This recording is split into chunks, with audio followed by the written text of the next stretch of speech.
aking ina. Ako ang kakampal kasupeya. Isinilang ako at itinuring na isang sumpa. Sa pagpapakilala ng mapait na karanasan ni Mitena, Isang malas na istre na kinatakutan nilang lahat. napatunayan ang kasabihang villains are not born, they are made. Kumurot sa puso ng maraming Encantadix ang well-uploaded performance ng Kapuso Child Star at 2024 Metro Manila Film Festival Best Child Performer na si Shena Stevens. Ang adult Mitena na si Rian Ramos bumilib din sa acting ni Shena. Galing niya!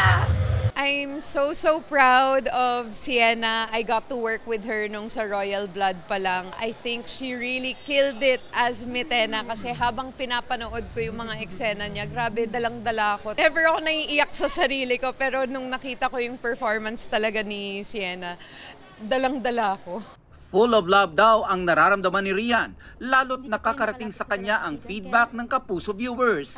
Hirit ng netizens, si Kera Mitena na yata ang most fashionable villain ng Pilipinas. It's an honor actually to wear all of the Mitena gowns.